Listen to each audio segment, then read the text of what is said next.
Il est perdu tout seul dans cette grotte, mais il sourit quand il sent quelqu'un tout près. Hein. Mais au moment où il tourne au coin, l'expression du gamin change. Ses yeux s'écarquillent, et juste devant lui, il y a un squelette avec un énorme insecte collé à la tête. Hein. La chose se jette sur lui pour le mordre, et manque de peu d'attraper sa jambe.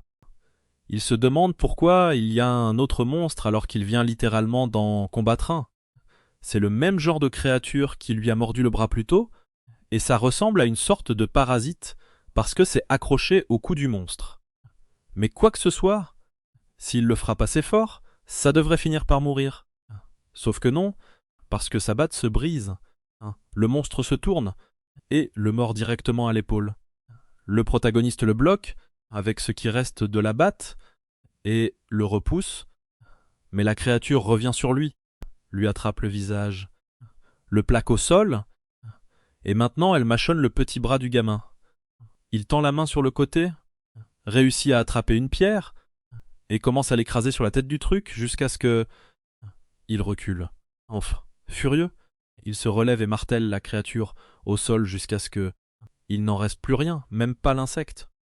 Il est épuisé, sa vision tremble, quand il remarque tout un essaim de créatures qui foncent vers lui, toutes avec des parasites sur la tête.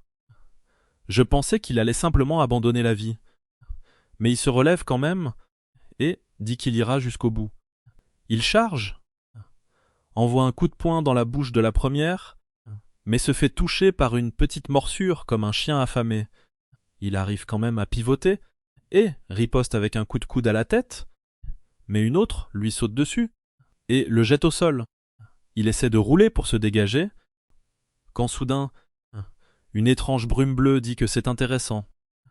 Quand il regarde sur le côté, il voit une petite chose bleue, qui ressemble à un démon et flotte là.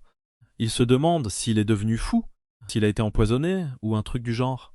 La créature dit simplement que pour quelqu'un au bord de la mort, rien de tout ça n'a d'importance.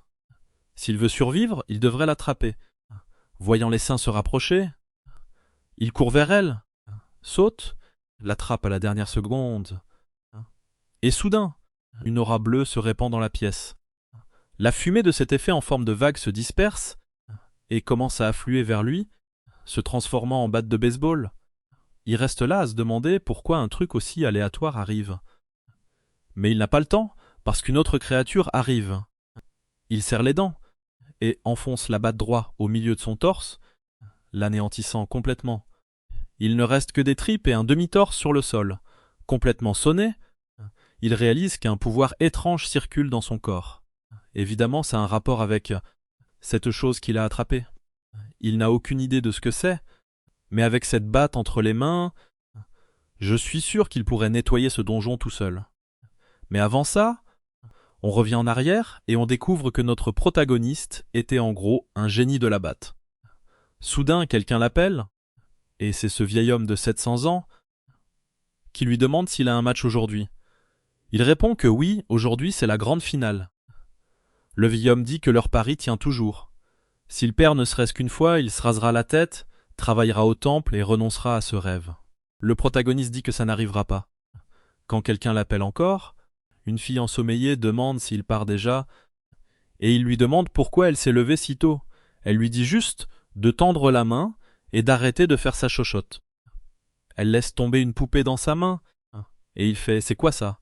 Elle dit qu'il doit être aveugle parce que c'est évidemment une poupée super mignonne. Il dit qu'elle n'a pas l'air si mignonne. En voyant qu'elle commence à s'énerver, il la remercie et lui tapote la tête en demandant pourquoi elle est soudain si gentille. Puis il se fait frapper d'un coup de pied, et le vieil homme leur dit de rentrer sain et sauf comme toujours. Il prend sa grande batte, dit qu'il reviendra bientôt, et part pour le tournoi. C'est la finale du championnat scolaire de baseball, et il se prépare pour le lancer. Tout le stade regarde celui qu'on appelle le frappeur le plus talentueux de Corée. Le lanceur prend son élan et ramène son bras, le fixant pendant que le protagoniste sourit, puis il lance comme un canon. Boum, droit sur lui, mais le gamin semble prêt, il suit la balle et frappe de toutes ses forces. Ça a failli le tuer. La balle a filé comme une balle de fusil près de sa tête et s'est envolée dans le ciel avant d'atterrir dans les tribunes. Comme toujours, il frappe encore un home run. On voit bien que le gamin a du talent. C'était un jeune joueur prometteur, mais on sait déjà qu'il va finir dans un autre monde, donc à un moment, il doit mourir. Il rentre chez lui en pensant que c'est bien d'avoir gagné le championnat scolaire, parce que maintenant, impossible qu'il n'entre pas dans une vraie équipe. Puis il reçoit un coup dans la poitrine, et la même fille que tout à l'heure lui dit de se réveiller et de se reprendre. Il se chamaille pour une bêtise, montant les escaliers tout joyeux, pendant qu'elle dit que bien sûr il a gagné. Elle lui avait donné un porte-bonheur. Il lui dit de se dépêcher pour qu'il puisse dîner. Quand il ouvre la porte, il y a quelqu'un debout au-dessus du corps du vieux chauve. La personne commence à se retourner, et la fille n'a même pas encore remarqué qu'il y a quelqu'un. Puis tous les deux appellent le maître. Le protagoniste est confus, mais la personne encapuchonnée dit que ça n'a rien à voir avec elle. Il est interrompu quand le protagoniste balance la batte vers son visage, le forçant à esquiver. Aussitôt, il dit à Yenna de courir, mais elle demande ce qu'il va faire. Il lui dit juste de sortir d'ici, et elle détale. Il se demande qui est cette personne, pourquoi elle est dans le temple, et ce qui est arrivé au maître. Le type encapuchonné bouge comme s'il était dans Matrix, disant qu'il aimerait expliquer, mais qu'il n'a pas le temps. Il montre un cristal et dit que c'est dommage que les choses aient tourné ainsi.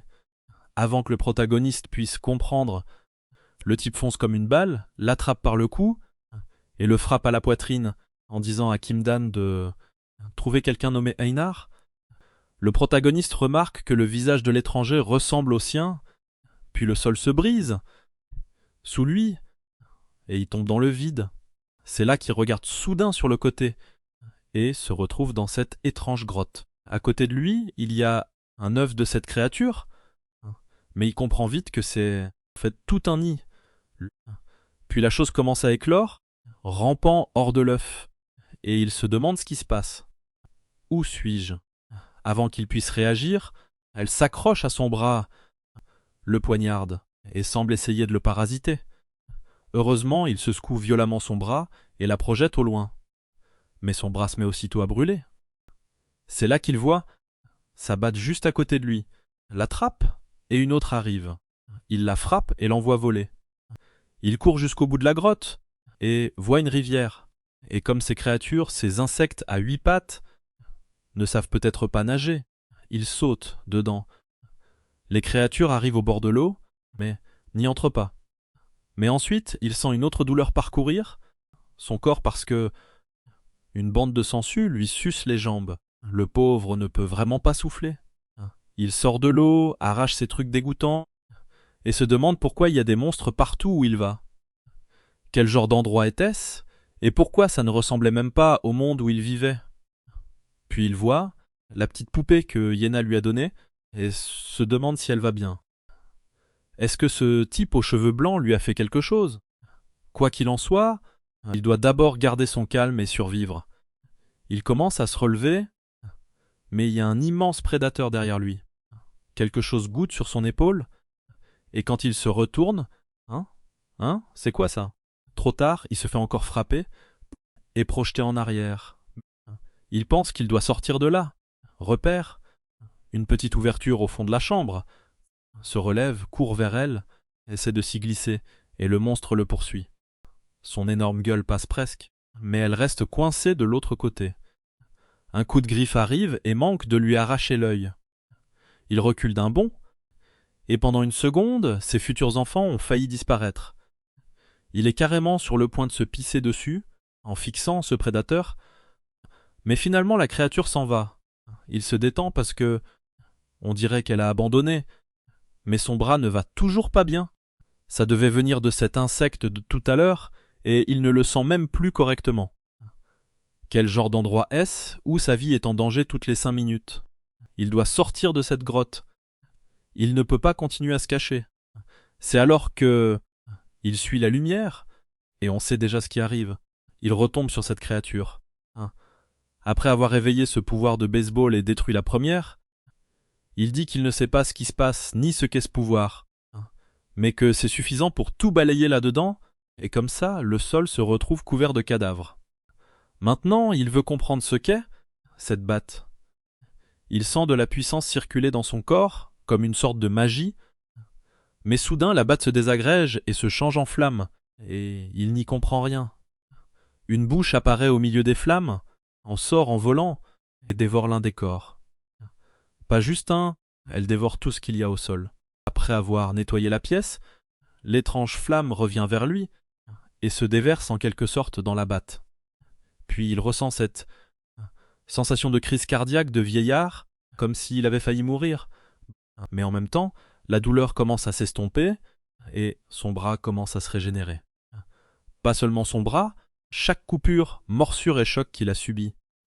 En plus de ça, ses muscles deviennent bizarrement plus forts. Peu importe le délire avec cette batte, elle est puissante. Il n'a pas seulement gagné énormément d'attaques, il a aussi obtenu un moyen de se régénérer. Survivre devrait être facile maintenant, sauf qu'il est affamé. Il trouve des champignons sortis de nulle part, et ne se méfie pas une seconde. Mais c'est peut-être le mieux qu'il puisse faire pour l'instant. Le mauvais côté, c'est que certains champignons peuvent être extrêmement toxiques, et il est dans un autre monde. Il arrive à cette conclusion et décide quand même de les manger. Donc oui, le gamin n'est pas vraiment un génie. Il dit qu'il préfère mourir empoisonné que mourir de faim. Pour info, on peut survivre environ 30 jours sans manger, on devient juste un peu squelettique. Mais son pari paie. Il dit que c'est délicieux. C'était vraiment un pari gagné. Après avoir repris un peu de force, il commence à ramasser ce dont il aura besoin pour survivre. Il retourne même à cette eau pleine de sangsues. Aussi dégoûtante soit-elle, au moins, il peut la boire. Il ramasse aussi les sangsues elles-mêmes. Comme techniquement, il pourrait peut-être les manger, il ne sait pas si c'est grâce à la batte, mais rien de mal ne se produit. Il ne sait toujours pas ce qu'est cette grotte, mais survivre est possible. Pourtant, de plus en plus de monstres apparaissent, comme ce Morlock qui l'attaque aussitôt sans réfléchir, mais il se prend un coup sur la tête. Le protagoniste remarque que toutes les créatures qu'il attaque sont toujours parasitées. Et le bon côté, c'est qu'à chaque fois qu'il en tue une, la batte-bâton dévore encore les créatures. Au moment où ça arrive, son corps devient plus fort. Il devient plus fort. C'est comme ça qu'il commence à s'adapter à cet endroit. La seule créature qu'il fuit toujours, c'est ce prédateur suprême. Celui-là, non, il n'a pas le courage. Le bon côté, c'est qu'il n'apparaît qu'une fois de temps en temps, comme s'il gardait le nid. Mais il réalise quelque chose. Après avoir marché partout, il est du mauvais côté de la sortie. Parce qu'il a déjà atteint tous les coins de cette carte, et le seul chemin est de revenir là où se trouvaient les œufs et de passer dans une autre salle. Son sens de l'orientation est plutôt bon. Le problème, c'est que ça veut dire traverser la salle avec ce prédateur. Comment est-il censé affronter ce truc s'il se fait prendre à découvert? Sa motivation commence à s'effondrer et il se demande s'il réussit à sortir et à rentrer chez lui, reverra-t-il un jour sa famille? Et s'il était piégé ici pour toujours? Qui était ce type? Finalement, il se décide. Il ne pourra rien résoudre tant qu'il ne sera pas d'abord sorti d'ici. Nous voilà de retour dans la salle des œufs. Un tas de petites créatures se baladent, et au moins la grosse n'est pas là. Pour quelqu'un qui a la pire des chances, il obtient enfin un tout petit peu de fortune. Il remarque que les créatures ne sont pas très sensibles, alors il commence à avancer lentement avec un petit sourire sur le visage, qui disparaît évidemment à la seconde où il casse un os. Mais étrangement, il regarde autour de lui, et les créatures ne réagissent pas. Il est nerveux à mort, mais il jubile parce que, pour une raison quelconque, c'est facile. Il traverse la pièce et laisse ses sales insectes derrière lui. Mais ensuite, il entre dans une autre chambre avec un trou dans le plafond et tout un tas d'autres œufs. La pièce est scellée, donc c'est encore une impasse. La réponse est évidente. Il lui faut un moyen d'atteindre ce plafond pour pouvoir rejoindre cette lumière. Mais alors, le sol sous ses pieds bouge. Il baisse les yeux. Oui, super. Il a marché sur le prédateur, qui se retourne d'un coup et l'attaque, le frappant en plein milieu de la poitrine et l'écrasant au sol. Il se relève en haletant, le ventre douloureux. On dirait que cette dernière pièce est l'endroit où la créature se repose, et elle charge aussitôt, visant une autre énorme morsure. Il essaye de se tenir debout, la fixant. Il balance la batte contre l'attaque, et réussit vraiment faire couler ce sang vert. Et maintenant, il a du cran. Il regarde le monstre et dit « Alors, tu en penses quoi, différent d'avant ?» Le monstre charge à nouveau, mais maintenant, étrangement. Il réalise qu'il peut vraiment voir venir les attaques, et le gamin remarque que peu importe ce qui est arrivé à son corps, il est passé à un tout autre niveau. Il porte un autre coup droit dans le point faible du monstre, et celui-ci se tord de douleur. Sérieusement, comment ce gamin d'1,40 m peut-il combattre une créature haute comme 6 étages? Je n'en ai aucune idée. Mais en voyant les blessures qu'il laisse, il s'enflamme disant qu'il va gagner. Oui, c'est là que les choses tournent mal, parce qu'il vient de dire la seule chose qu'il fallait pas dire. Tout à coup, la chose ouvre son énorme gueule et pousse un rugissement. Tout l'endroit se met à trembler. Il n'a aucune idée de ce qui se passe, mais il est évident qu'elle appelle toutes les créatures du nid. Il va te falloir un nouveau genre de pouvoir, parce que je ne crois pas qu'un bâton suffira cette fois. Ah oui, je n'y avais pas pensé. Il commence déjà à tuer avec la batte. Peut-être que la créature lui a apporté de quoi tuer et récupérer, vous voyez? Regardez, le sol est déjà couvert de monstres morts, pendant qu'il reste là, haletant. Il pense qu'à ce rythme, ça ne finira jamais, et qu'il va mourir. Et attends, je croyais qu'il avait porté un coup parfait. Mais en fait, c'est lui qui s'est fait transpercer la poitrine. Merde, droit à travers. Mais là, c'est quoi ce délire? Le protagoniste parvient à écraser la jambe du monstre et à la briser. La créature hurle et il réussit à se libérer, repoussant la jambe. Mais il est carrément en train de former une mare de sang. Il halète. Sa vision devient floue. Tout passe en noir et blanc. Ça vire à Resident Evil. C'est probablement à cause de la perte de sang. Mais il y a encore un tas de ces choses qui se rapprochent. Scène de cinéma. Elles bondissent toutes et se figent en plein air, et il se demande si c'est fini, si c'est là qu'il meurt.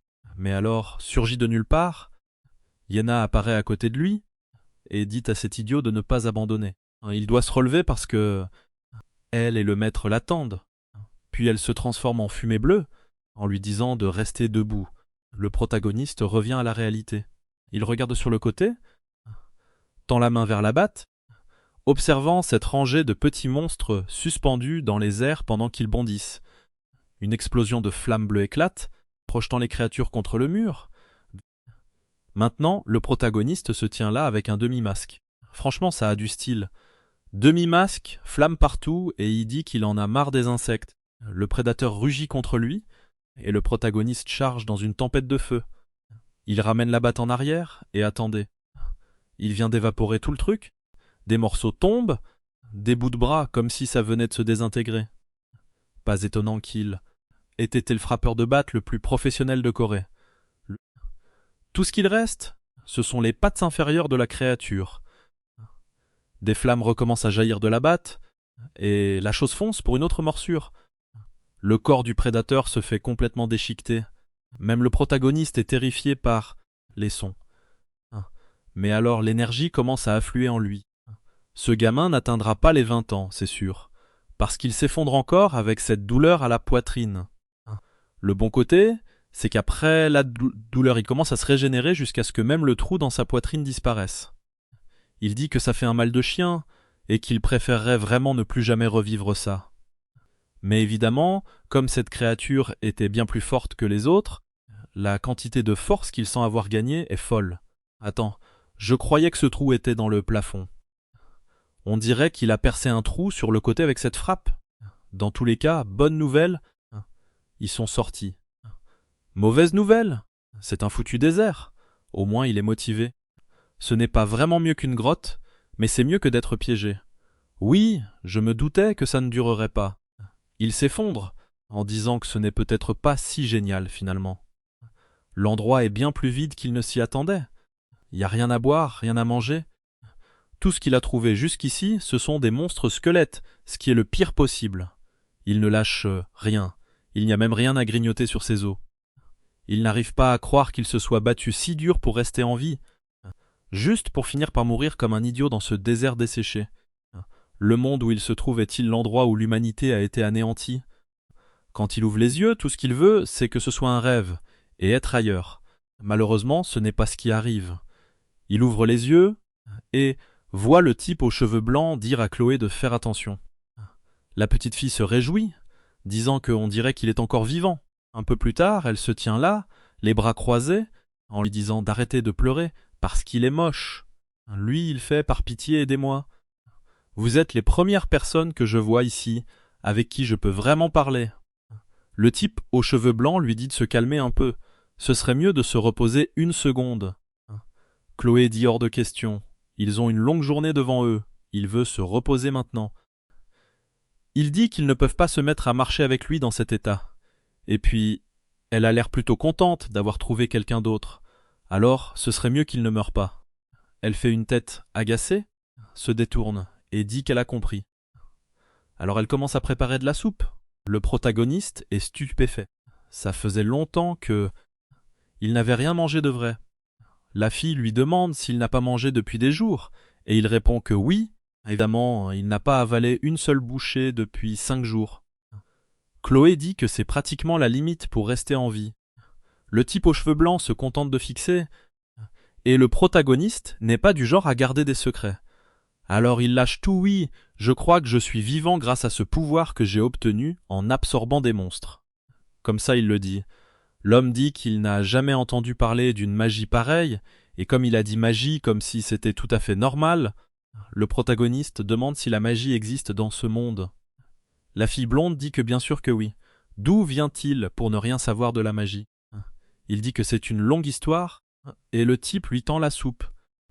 Il se raconte tout, et à la tombée de la nuit, ils connaissent la capacité du protagoniste. La fille blonde remarque que pour une nuit, il y a à peine des zombies ou des squelettes dans les parages. Le protagoniste dit que c'est parce qu'il les a tous éliminés avec ça.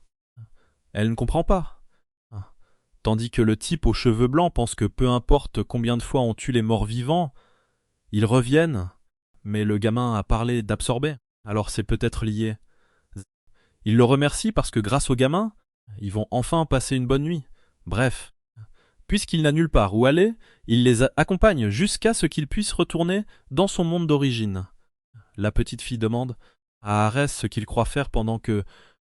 Il se regarde fixement. Le protagoniste est tout étincelant et sentimental, disant qu'il apprécie vraiment. La fille n'aime clairement pas ça. Le lendemain, il ramasse des cactus dans le désert, et le protagoniste dit que Chloé en sait beaucoup. Elle dit que oui, si on traverse un désert comme celui-ci, c'est le strict minimum. Il fait une drôle de tête. Elle lui donne un coup de pied, et il dit qu'elle lui rappelle sa petite sœur agaçante. Il continue à parler.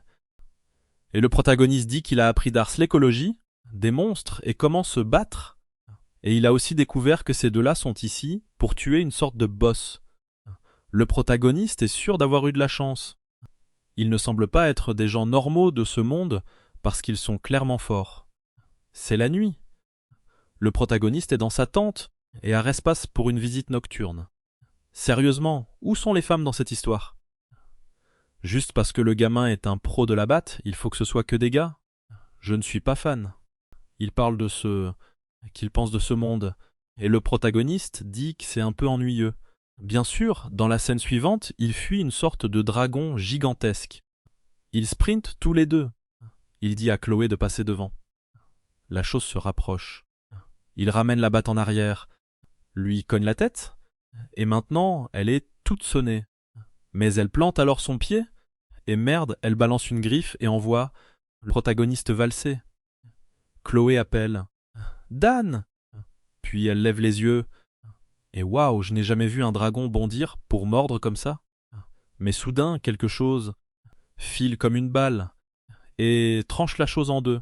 Ars, l'air blasé et stylé, demande « Vous allez bien tous les deux ?» Le protagoniste se relève tout amoché en disant « Ça va, ce n'est rien ». Puis l'esprit sort de la batte et commence à consommer la créature. C'est la première fois qu'Arès et Chloé voient quelque chose se faire dévorer comme ça, et le protagoniste se régénère. Elle demande si c'est l'absorption dont il parlait, et il répond que oui, c'est plus ou moins comme ça que ça marche. Arès est encore plus impressionné que le cadavre et le mana aient tous deux disparu. Puis il lance un regard à Dan et dit qu'il y a quelque chose qu'il veut que Dan fasse. On coupe à plus tard dans la nuit. Chloé dit que c'est de la folie. Comment ça, il veut que Dan combatte la liche? Ça revient pratiquement à l'envoyer à la mort.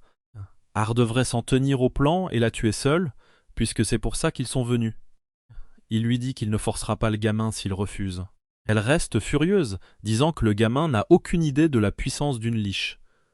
C'est bien trop dangereux. Mais de loin, le protagoniste dit qu'il va essayer. Tout ce qu'il lui faut, c'est connaître le plan. Scène suivante. Arès explique que, avant d'aller dans ce combat, ils doivent comprendre exactement comment fonctionnent les pouvoirs de Dan, quelles sont ses limites, combien il peut récupérer, combien il peut absorber, et ce genre de choses. Le protagoniste pense qu'il en a vraiment besoin, parce que s'il doit se battre, il doit savoir ce qu'il peut faire et ne peut pas faire. Mais dans la scène suivante, il est juste là à fixer la batte au sol, genre qu'est-ce qu'on fait ici?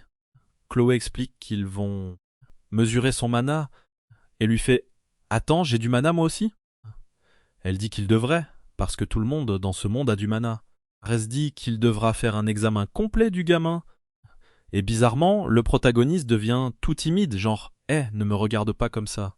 Mec, c'est quoi ce délire? Évidemment, ce n'était pas comme ça. Arès pose juste une main sur son épaule, arrive derrière lui et commence à l'examiner. Il entre littéralement dans le gamin, pour de vrai. Il est là-dedans, voyant le cœur de mana, fixant l'ombre de feu. Il retire sa main, l'air choqué. Le protagoniste demande tu as fini? Ar répond malheureusement oui, mais qu'il n'a rien appris. Et il pense qu'il est difficile de classer ce gamin comme quelqu'un ayant un mana normal. C'est plutôt comme s'il y avait un autre être vivant dans son corps. Ce pouvoir est clairement dangereux. Chapitre suivant. Monsieur Squelette marche tranquillement, regarde sur le côté et bam, se prend une pierre dans la bouche et s'écroule. Ça fait un moment que le protagoniste est tombé dans ce pays. Il ne sait pas exactement, mais ça fait environ 3 mois. Il a perdu le compte du nombre de monstres qu'il a absorbés. Son corps est loin de ce qu'on pourrait appeler humain. Une chose est sûre. Il a remarqué que chaque coin de ce monde est rempli de monstres, mais au moins il a des compagnons à ses côtés. Plus tard, il mange, rit et s'amuse pendant qu'Arès les regarde. On dirait que le protagoniste s'est entraîné à contrôler son mana, mais malheureusement ça ne se passe pas très bien. Arès s'y attendait, et le gamin n'a même pas l'air du genre magique. Il lui dit de ne pas abandonner, parce qu'il a clairement une sorte d'énergie en lui, donc ce n'est qu'une question de temps avant qu'il apprenne à la contrôler. Il dit qu'il a hâte d'affronter la liche, jusqu'à ce qu'Arès dise non, il ne combattra pas directement la liche. Il a peut-être l'air fort, mais il est loin d'avoir le niveau nécessaire pour ça. La seule chose qu'il doit faire, c'est absorber le cadavre à la fin. Waouh, c'est sympa. Donc lui il farme, et l'autre gars récupère l'expérience. Quelle vie. Arès se lève et dit que ça arrivera dans quelques jours, puis le temps commence à passer.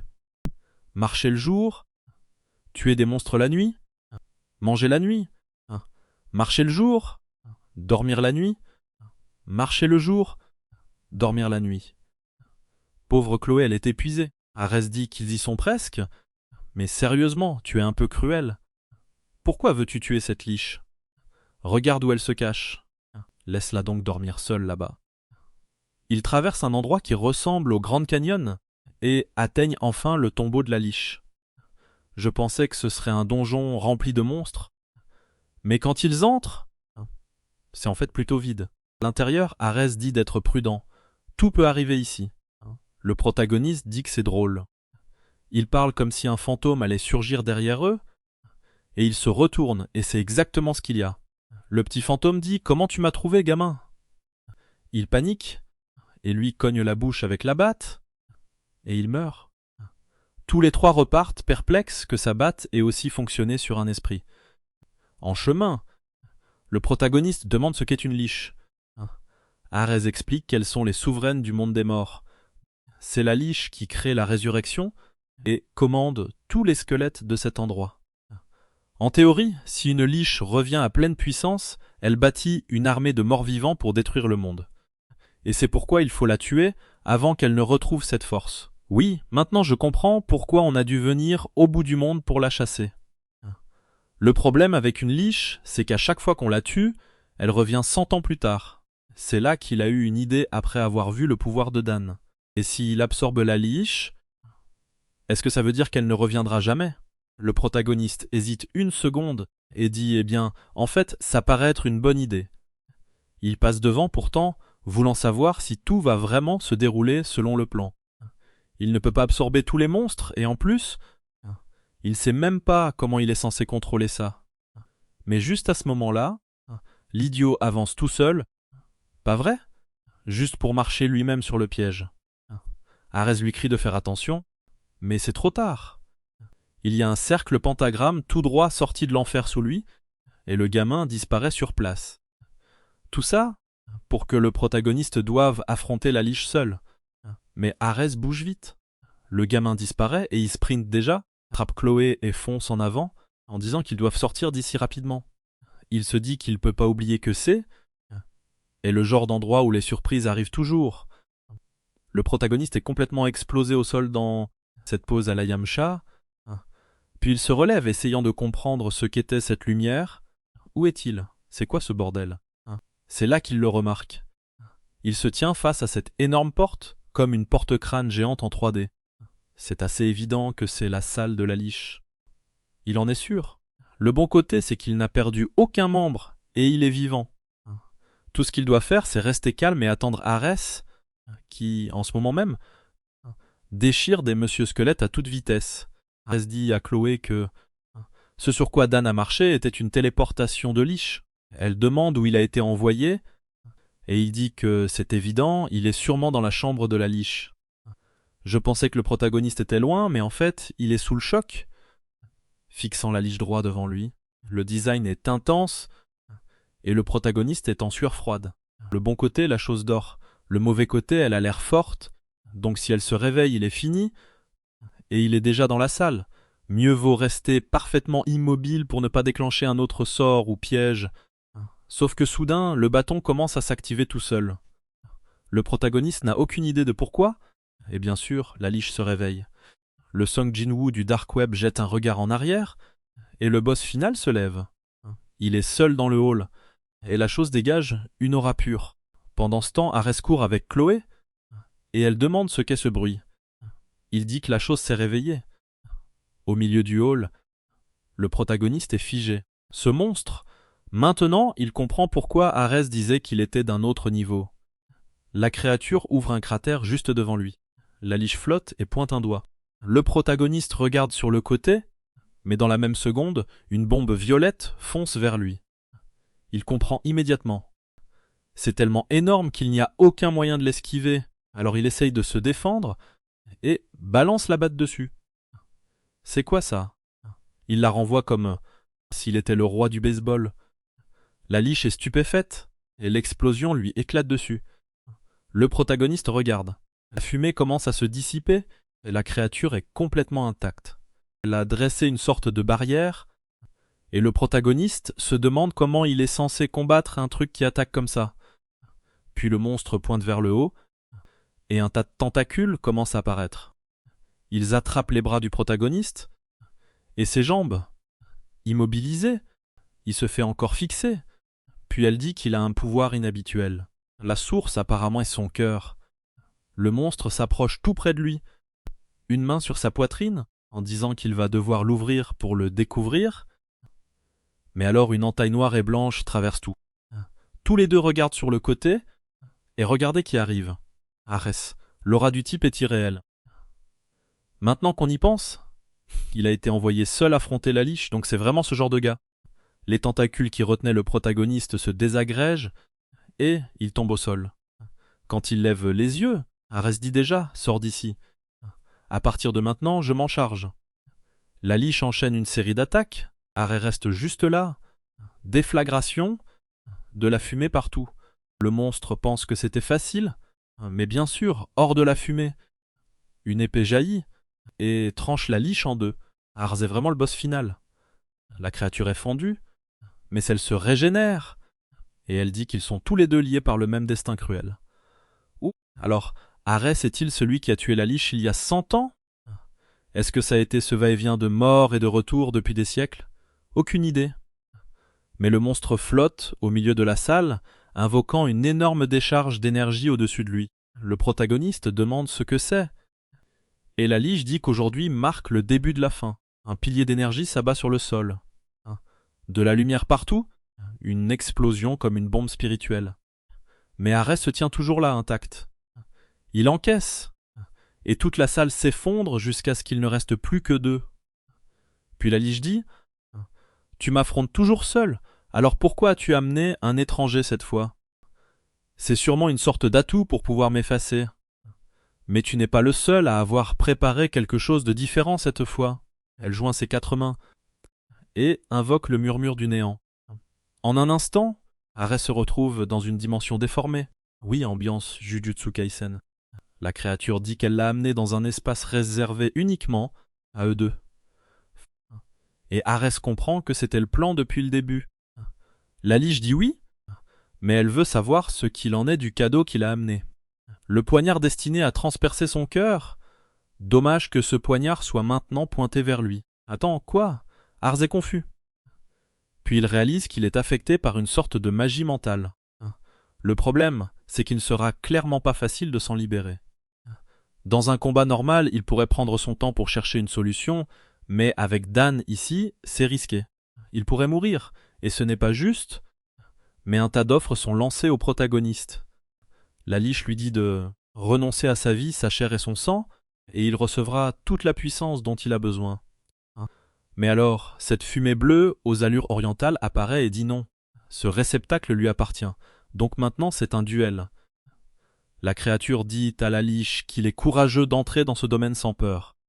Le boss reste juste là, sans comprendre ce qui se passe. Puis Dan revient à la réalité. Le sort se brise. Et la Liche se plaint, demandant ce qu'Arès a bien amené dans cet endroit. Il manque un morceau à la créature, et Arès voit sa chance lorsqu'il repère le noyau. Une mise en place, un coup d'épée, et le monstre est coupé en deux. Liche commence à se désagréger, disant que c'est impossible. Arès appelle le protagoniste, lui demandant s'il va bien, mais le protagoniste veut aussi savoir ce qui vient de se passer. Le bâton brille, mais maintenant la fumée de la Liche se dirige vers lui. En fait, tout le mana de la Liche commence à se déverser dans le protagoniste, mais cette fois c'est différent, parce que ce n'était pas le bâton qui l'absorbait, et maintenant il est là, en pleine agonie. De l'énergie violette partout, et Arès est choqué par la quantité de mana. Quiconque absorberait tout ça aurait des problèmes. Le protagoniste s'effondre, et Arès accourt, demandant ce qui s'est passé, jusqu'à ce que quelqu'un appelle le seigneur Asclepius. Arès hésite une seconde, regarde en arrière, et la voilà.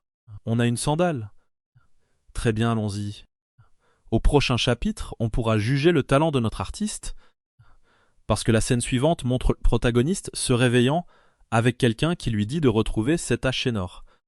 Il est dans une pièce vide, confus, demandant où sont Chloé et Arès. Il regarde sur le côté, il y a un sac à dos et une lettre. Arès a laissé un message, une urgence est survenue, j'ai dû partir. Merci. La Liche est vaincue. Le protagoniste fait « Attends, qu'est-ce que ça veut dire ? Il m'a juste laissé ici dans le donjon. » La scène passe à Ars qui demande ce qui l'amène ici. « Oh mon Dieu, l'artiste, tu as beaucoup de talent. Voici mademoiselle Akine, toute brillante et grande, disant que Sa Majesté appelle le seigneur Asclepius, donc c'est l'autre nom d'Arès. » Il demande pourquoi tout d'un coup. Elle répond que ce n'est pas nouveau.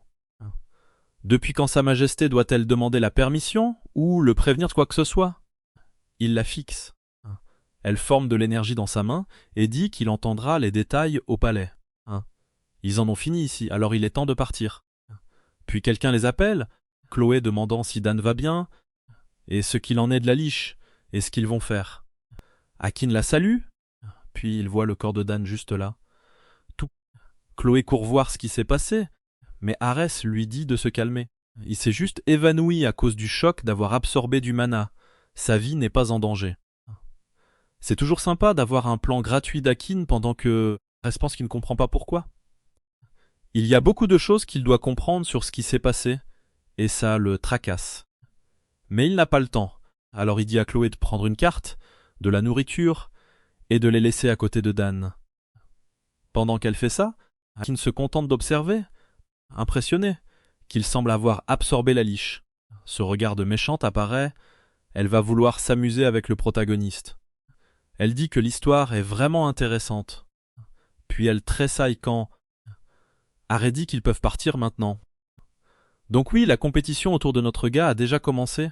Harry passe devant elle et dit « Tu ferais mieux de laisser tomber ton intérêt pour le garçon tout de suite si tu veux vivre longtemps. » Donc personne n'a le droit de regarder son manière de battre, hein. Il franchit le portail pendant qu'elle se contente de fixer. En partant, elle dit qu'elle gardera tout cela à l'esprit. Retour au protagoniste. Il n'arrive pas à croire qu'il ait été abandonné par les amis avec qui il a passé 3 mois dans le désert. Comment ose-t-il faire ça? Mais quoi qu'il en soit, il a appris à bien les connaître et sait qu'ils doivent avoir leur raison. Il a remarqué qu'Arès avait vaincu la liche facilement, mais au final était-il simplement inutile. Et aussi, bizarrement, cette fois il ne se sent pas plus fort après l'avoir absorbé. Pourtant, il a tout le donjon pour lui maintenant, donc il doit bien y avoir quelque chose de précieux ici. Il trouve le crâne d'un elfe maudit, un objet héroïque, un bâton légendaire. Ils ont vraiment laissé tous les objets là pour lui. Mais ça ne l'intéresse pas, parce que c'est comme ces objets maudits. L'épée démoniaque qui hurle, le poignard trempé dans du sang noir. Alors il décide qu'il vaut mieux garder la carte et la boussole. Peur d'être corrompu? Honnêtement, tu devrais l'être. Prends tout et vends ça au bar. Le bon côté, la carte montre le chemin vers la forêt. Le mauvais côté, c'est incroyablement loin. Le lendemain, il frappe un squelette et il meurt instantanément. Ça fait 3 mois qu'il n'a pas vu Arès. Il souffre vraiment ici, dans ce désert. Il le traverse tout seul. Et grâce à ce qu'il a appris d'Ars et de Chloé, survivre est facile. Enfin, après avoir traversé cet endroit désolé, il trouve des forêts. Presque 1 an sans voir la moindre parcelle d'herbe verte. Il est dans un endroit paisible, calme, sans monstres. Puis il y a une explosion plus loin. Il savait déjà que ce monde n'aurait aucun endroit vraiment calme. Scène suivante, il y a un blond qui court pour sauver sa peau dans la forêt, haletant, demandant pourquoi cette chose le poursuit encore. Une ombre ailée passe sur le sol. Explosion derrière lui. Il tombe et roule sur le côté. Oui, moi aussi je me plaindrais. C'est une wyvern, un de ces dragons forestiers bien badass. Le blond est sous le choc. Même si Robert, le chevalier le plus fort, s'est fait tuer sans pouvoir rien faire.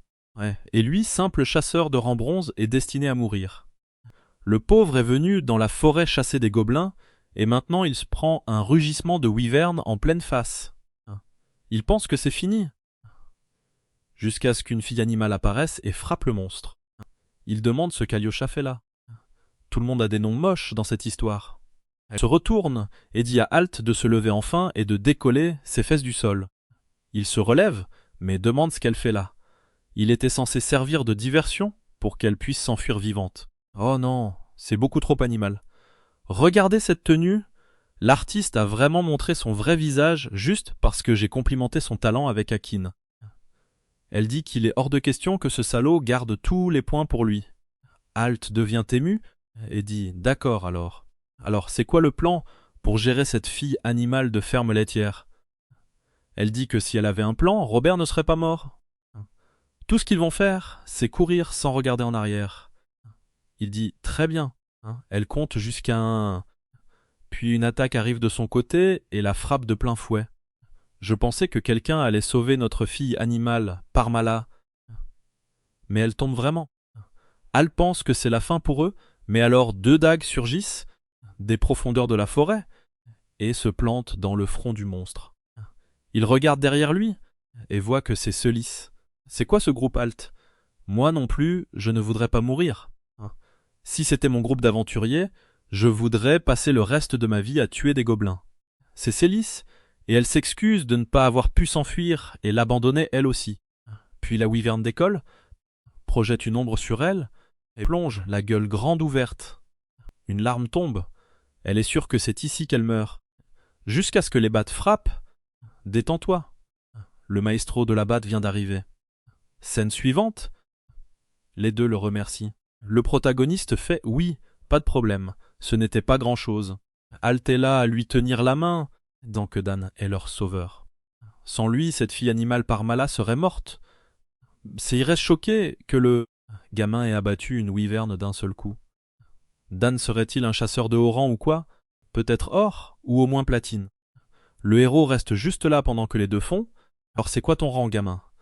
Dis-nous! Jusqu'à ce que le héros demande ce que c'est que toute cette histoire de chasseur classé. Ils ne comprennent pas, et ils restent là avec cet air idiot, genre. Expliquez-moi.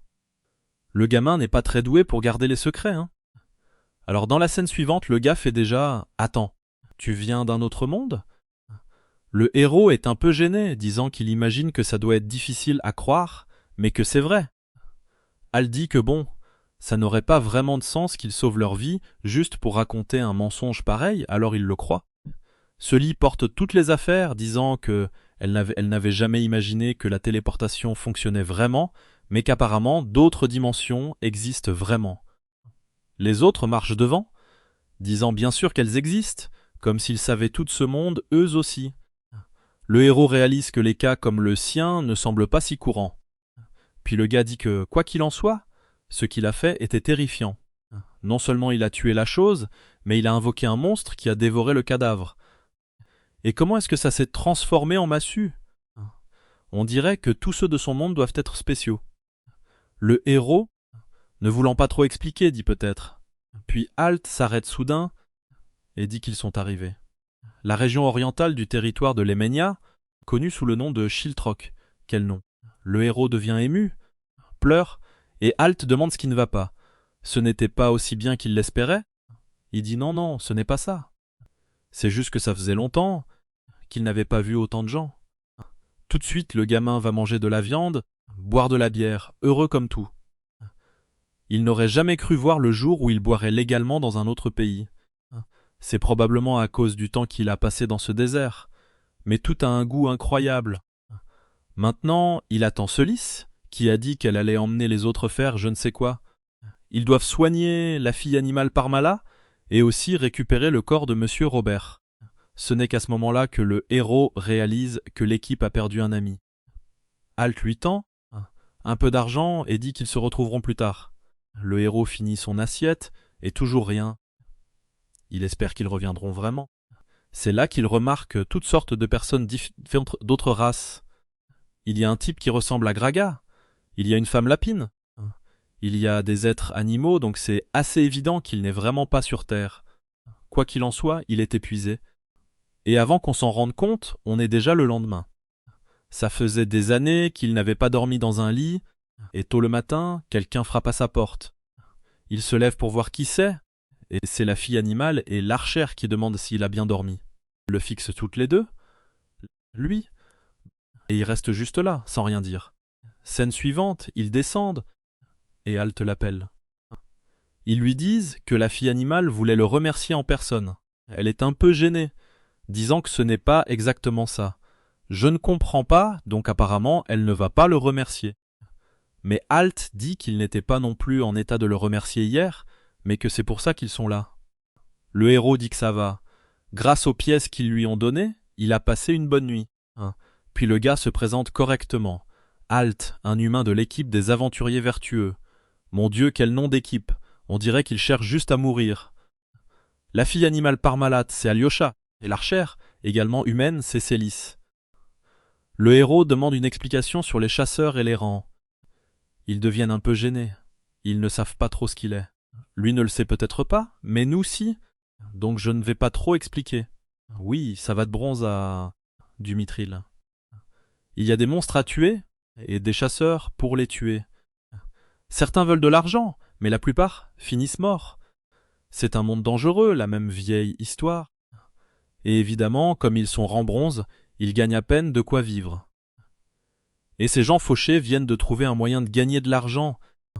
Alors ils font « Dan, tu veux rejoindre notre groupe ?» Le héros est confus. Lui, le gars qui a tué un dragon en un coup, pourquoi voudrait-il quelqu'un comme lui? Halt dit que ce n'est rien de fou, juste qu'ils peuvent l'aider à s'adapter à ce monde, puisqu'il a besoin d'argent, et lui apprendre comment les choses fonctionnent. Le héros pense qu'il doit d'abord s'installer, et seulement ensuite commencer à chercher un moyen de retourner dans son monde. La fille animale se lève soudain, disant qu'elle sait qu'il te filet fort. Ce lys a dit qu'il avait porté un coup à la wyvern, donc ils ne seront pas en danger. Mais alors quelqu'un crie soudain menteur sorti de nulle part. Quelqu'un frappe la table, demandant c'est quoi cette histoire de tuer un dragon avec une gifle. Une fille blonde apparaît, disant que, s'ils veulent mentir, ils devraient au moins rendre ça crédible. La fille animale dit à Marie de ne pas s'en mêler. Et Marie réplique qu'elle ne devrait pas partager une table avec un animal de compagnie. Les filles viennent de la faction des nobles oppressifs, donc au moins le nom colle. Elles sont toutes les deux furieuses, prêtes à se battre, tandis que Marie regarde le héros et lui demande si c'est lui qui a tué la wyvern. Il dit oui. Elle demande s'il a apporté une preuve. S'il avait vendu ses morceaux, par exemple, il aurait gagné beaucoup d'argent. Évidemment, il n'y a aucun morceau, et Halt essaie de trouver une excuse sur les circonstances, mais Mary dit aussitôt qu'il est maintenant évident qu'il mente. Comme s'il n'allait pas rapporter des morceaux d'un monstre pareil, alors qu'ils valent si cher. Le héros dit que ça suffit, et lui dit de la fermer. Elle demande ce qui se passe si elle ne le fait pas. Qu'est-ce qu'il va faire? Il est prêt à en venir aux mains avec elle, genre. Il est sur le point de commencer à tabasser les lolas de la ville. Puis soudain, un type aux cheveux orange apparaît en s'excusant. Le héros observe, sans vraiment comprendre.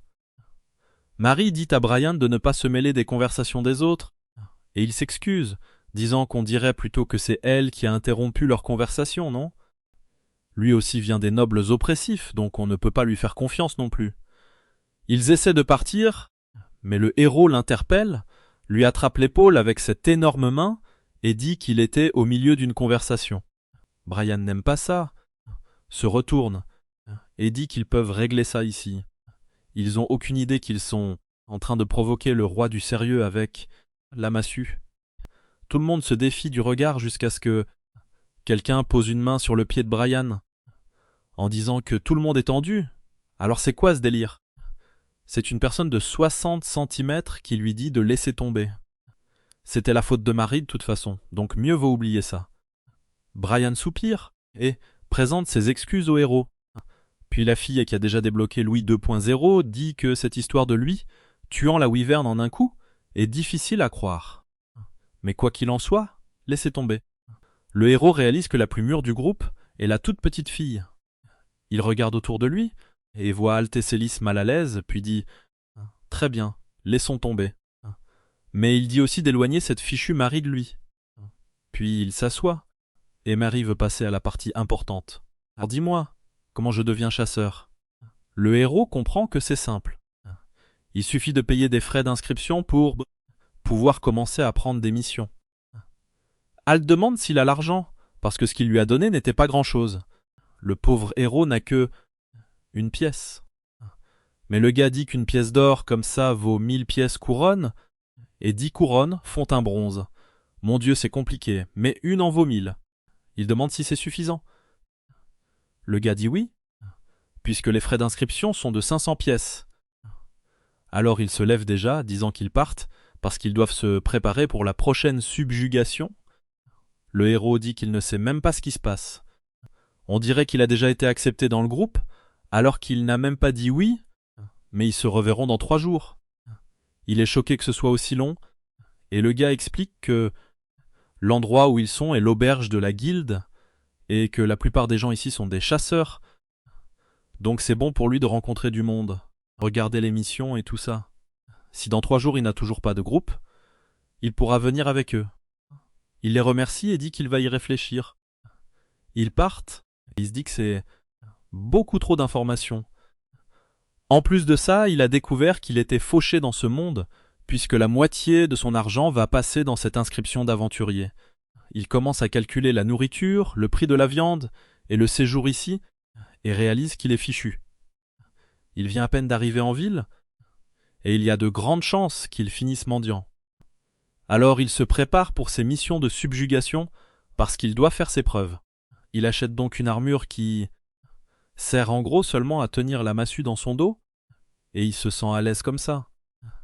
La femme dit que ça lui va super bien. Bien sûr qu'elle le dit, c'est une vendeuse. Comme si elle allait dire le contraire. Il part en pensant que bon, il n'y a pas beaucoup d'options. C'est la seule chose qu'il peut se permettre. Maintenant en ville, Par où commence-t-il seulement? Le plan, c'est de gagner de l'argent, donc évidemment, il devrait parler à la fille animale derrière le comptoir. Il abat le grand papier sur la table. Pourquoi il cligne des yeux comme ça? Oui, ce type aime les filles animales, vous le savez. Il dit qu'il aimerait faire une demande, mais il a choisi une mission avec une meilleure paie, argent, et évidemment il ne peut pas la faire parce que son rang est nul. Alors le gamin commence au niveau 1 du niveau 1, en portant des sacs de sable, puis il va nettoyer de la bouse de vache. Le gamin va même laver des vêtements, et non mais sérieusement, si c'était moi, je balancerais déjà ma massue au visage de tout le monde pour leur montrer ce que je vaux. La journée se termine, et il est épuisé. C'est plus dur qu'un donjon, et après tout ça, il gagne 30 pièces de cuivre. Ça ne couvre même pas l'endroit où il loge. Il voit un stand de rue avec des brochettes et se dit « Une seule, ça va. Il a travaillé toute la journée.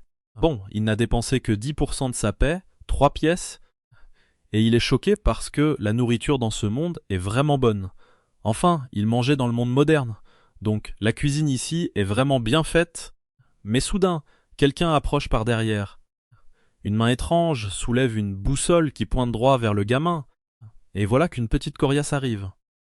Le héros, les joues gonflées, demande encore à manger tout en voulant connaître le secret. Super, maintenant j'ai peur de ce que j'ai dit. Vu comment elle tire sur sa chemise avec sa taille, ne vous faites pas d'idée. Il regarde quand la personne dit qu'elle l'a trouvé, et il voit alors une sorcière elfe naine. Bon sang, combien de traits cette fille a-t-elle? Elle dit qu'elle a trouvé son destin. Comment ça? Puis ça coupe sur eux deux en train de parler, lui demandant ce que c'est que cette histoire de héros destiné.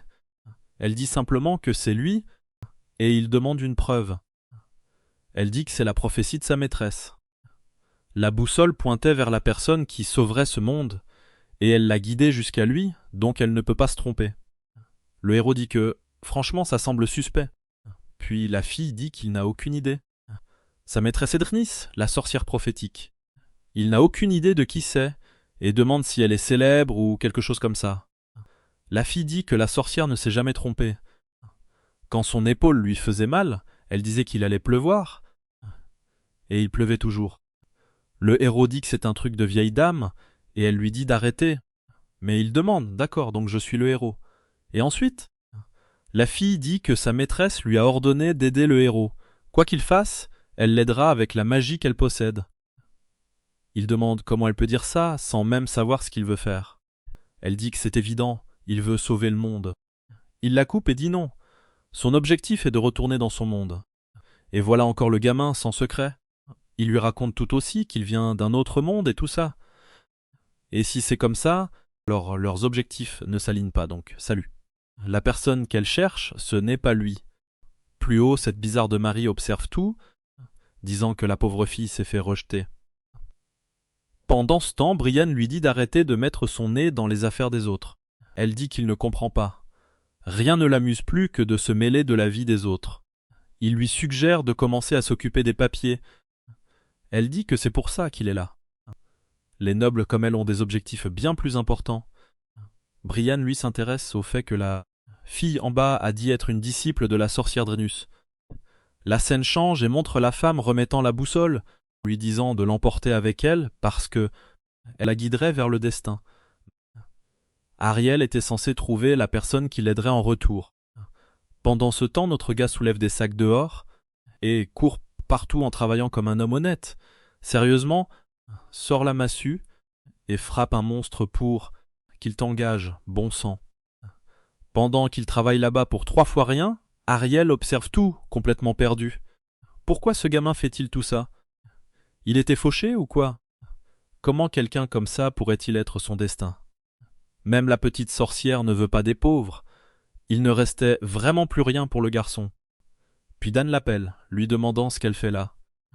Est-ce qu'elle va vraiment continuer à le suivre toute la journée?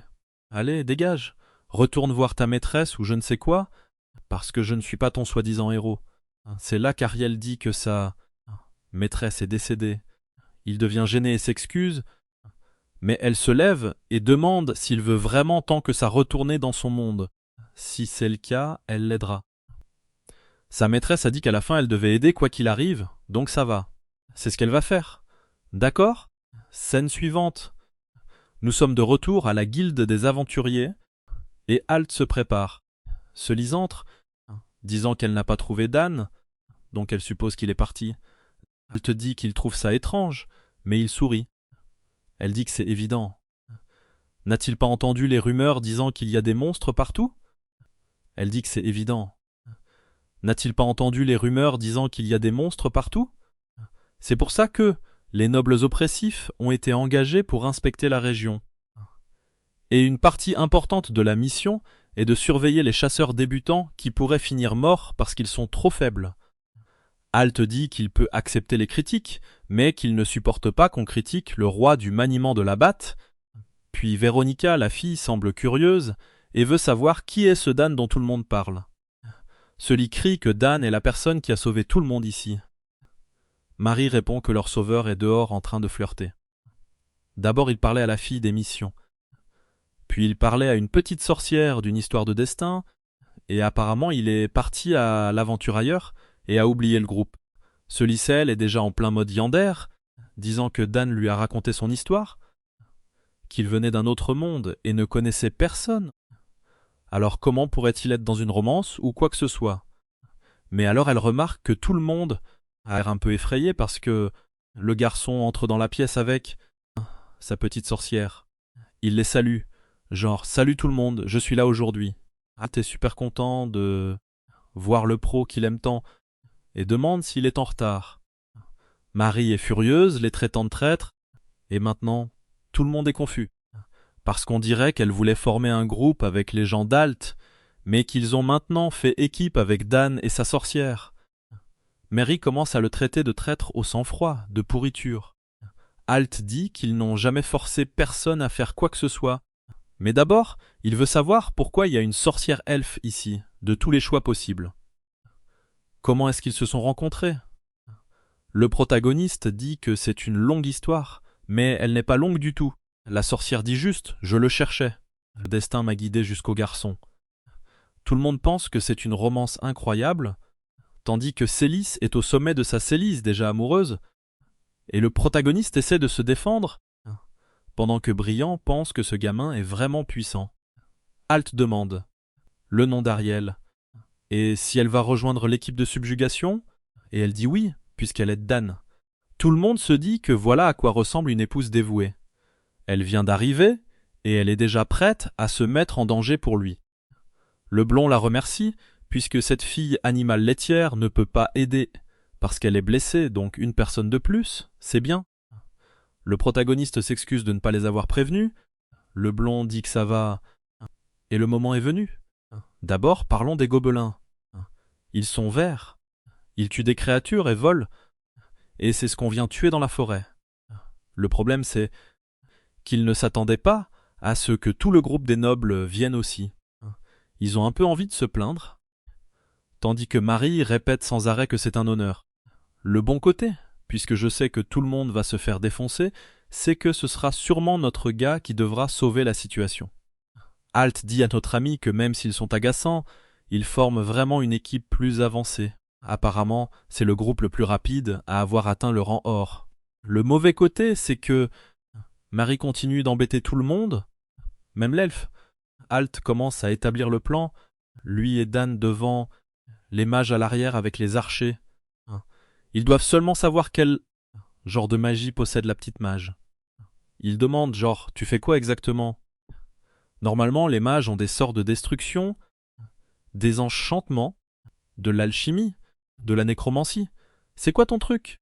Il n'a jamais travaillé avec un mage, donc il doit le savoir pour construire la stratégie. Elle dit qu'elle va expliquer, mais soudain quelque chose traverse l'écran et une flèche manque de frapper quelqu'un au visage. Mec, défense de pur mal alpha. Détendez-vous, le garçon est là. Mon Dieu, ce gobelin est laid. Mais ceux-là ont l'air d'avoir l'œil gauche qui s'est battu avec l'œil droit, et chacun est parti dans une direction différente. Le père de leur tribu a vraiment besoin d'un relooking. Brian se prépare jusqu'à ce que Marie dise non. Pour l'instant, ils vont voir ce qu'ils sont capables de faire. Un gros gobelin charge, s'en prend une en pleine face et tombe. Le protagoniste l'a tué facilement. En une seconde, Tous les petits gars verts sont morts, laids et faibles. Dure vie que celle d'un gobelin. Hal félicite tout le monde pour le travail, tandis que Célis trouve bizarre qu'ils aient été un peu pris en embuscade. Normalement, les gobelins ne sont pas assez courageux pour attaquer des aventuriers. Ils fuient, tout simplement. Halt dit qu'ils aiment attaquer les personnes âgées, et les enfants, c'est pour ça qu'ils doivent trouver le nid et l'éradiquer. Mais il remarque que le groupe de nobles a l'air de s'ennuyer. Le protagoniste dit « Bon, continuons d'avancer. À quoi ressemble un nid de gobelin ?» Mais tous ceux qui le fixent ont une expression différente. Le protagoniste se tient devant une barrière rouge, un gamin qui est un gobelin, ou une sorte de mélange. Il n'en sait rien. Halt lui crie de regarder derrière lui. Le protagoniste se retourne, blasé, et voit une main géante prête à lui écraser la tête. Puis Mary se téléporte et lance une lance qui dévie l'attaque de la créature. Maintenant, elle va se prendre pour une déesse pendant les 3 prochaines années. Le protagoniste demande ce qu'elle fait, mais la noble a déjà posé une main sur son épaule. « Hé gamin, laisse-nous gérer ça, tu ne peux pas t'en occuper. » Et ça touche son ego.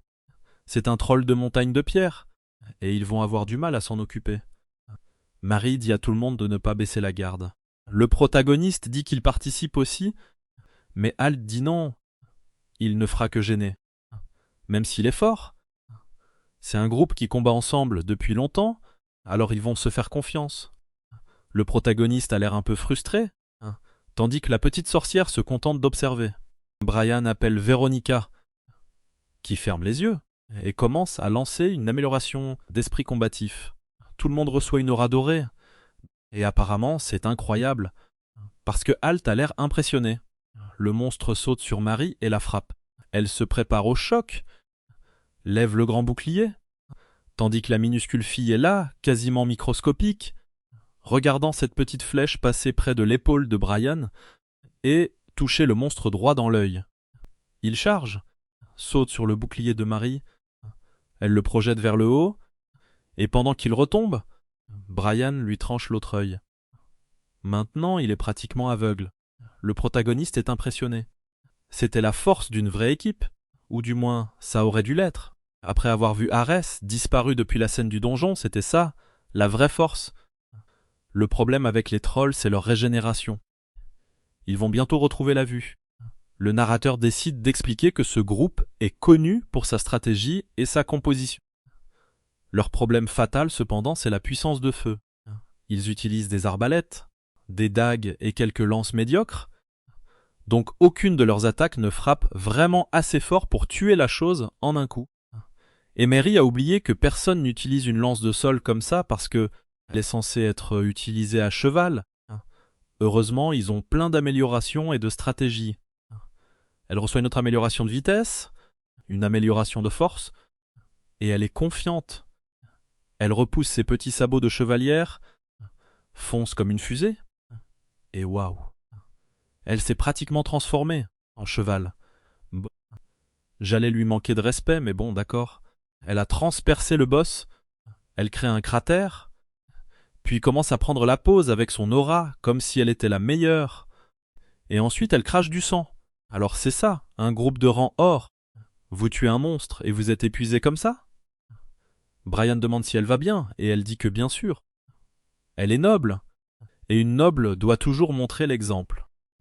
Elle s'apprête à parler, et se prend immédiatement une flèche en plein milieu de l'épaule. Le numéro mignon est terminé.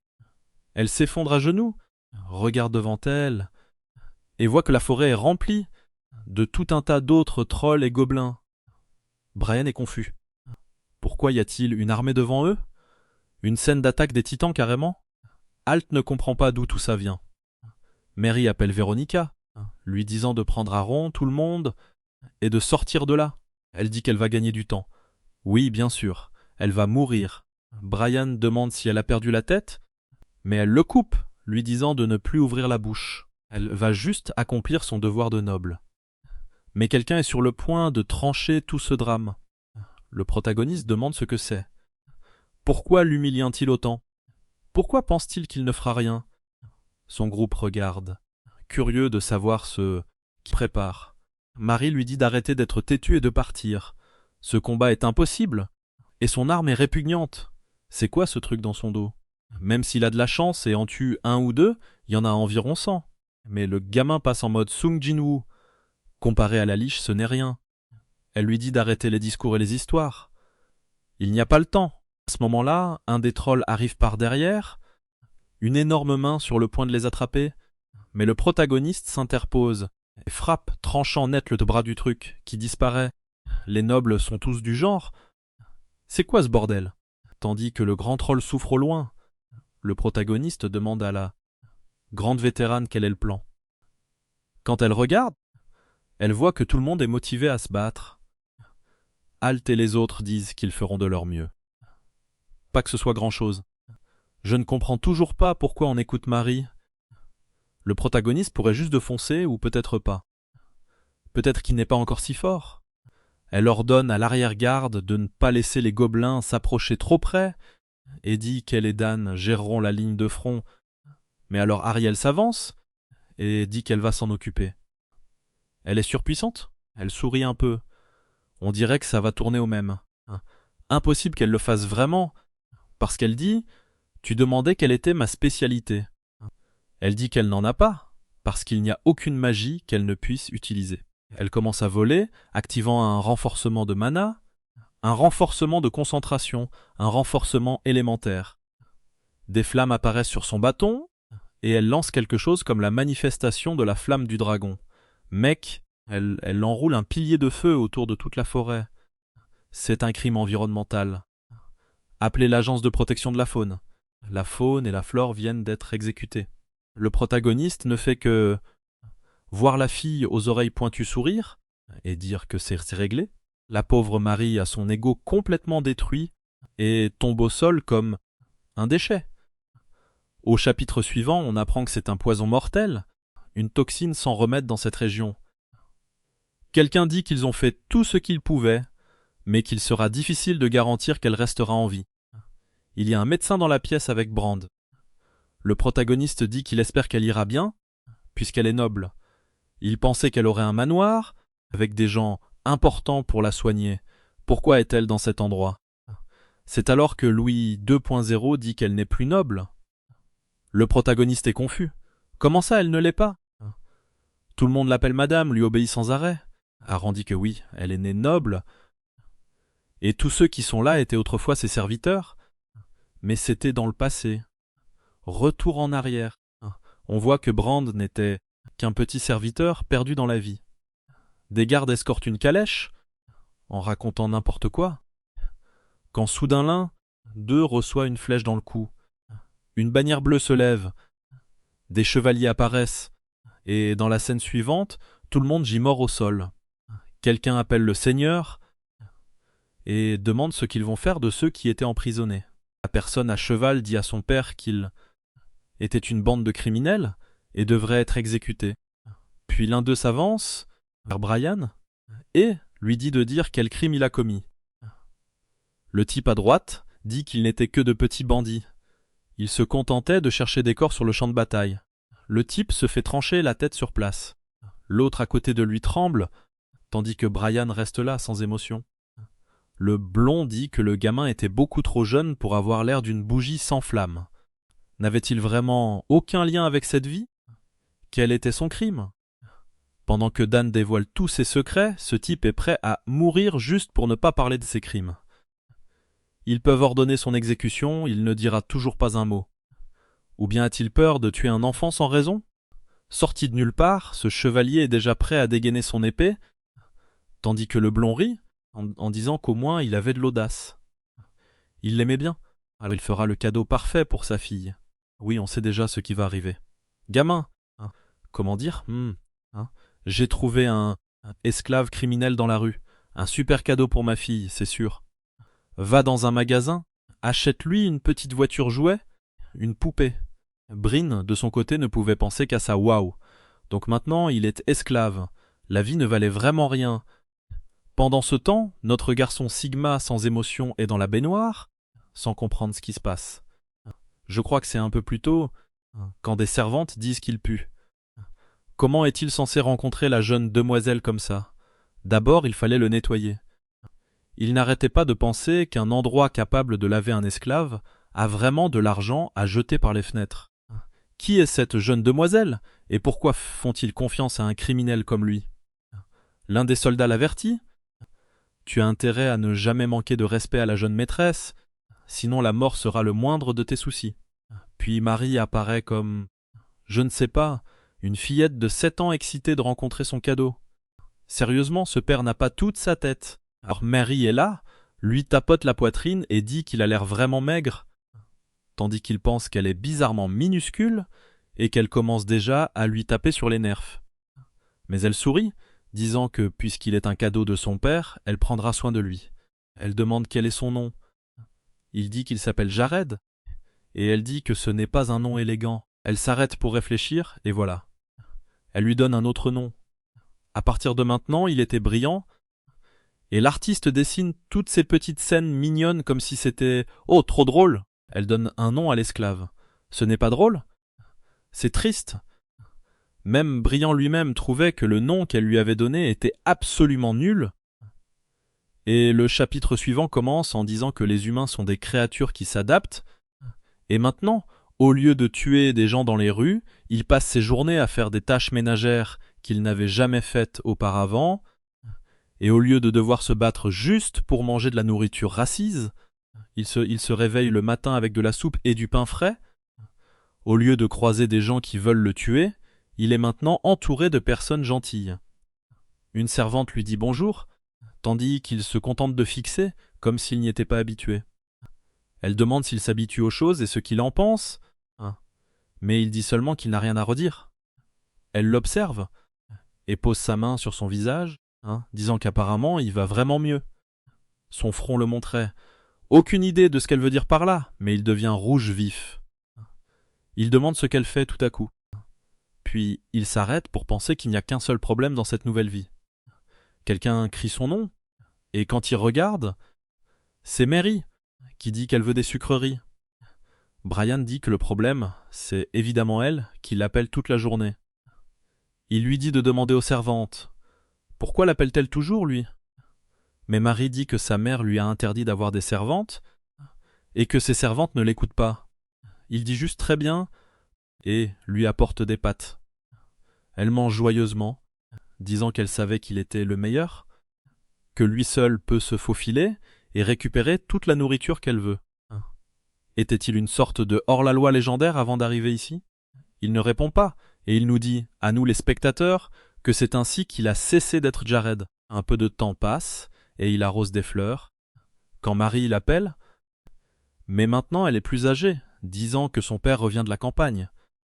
Il dit qu'il avait hâte. Et alors le chef de la maison Châtillon arrive, nommé Leslie, avec son épouse, Catherine Châtillon. Le vieil homme dit que ça fait du bien d'être rentré. Marie appelle son père, et il est surpris, puis court la prendre dans ses bras. Il dit qu'elle a tellement grandi qu'il l'a à peine reconnue. Brian salue discrètement d'un signe de tête, et quelqu'un demande si elle n'est heureuse que lorsqu'elle voit son père. Quand il regarde sur le côté, les 2 frères sont là, et ils ont l'air plutôt corrects. Je ne comprends pas. Cette famille est beaucoup trop bien soudée.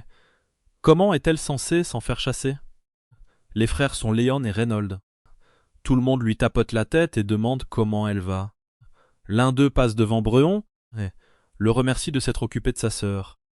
Il devient un peu gêné, mais Leslie appelle déjà tout le monde à manger. La table est dressée. On mange de la viande. Des sourires, des rires. Tout le monde est détendu, heureux.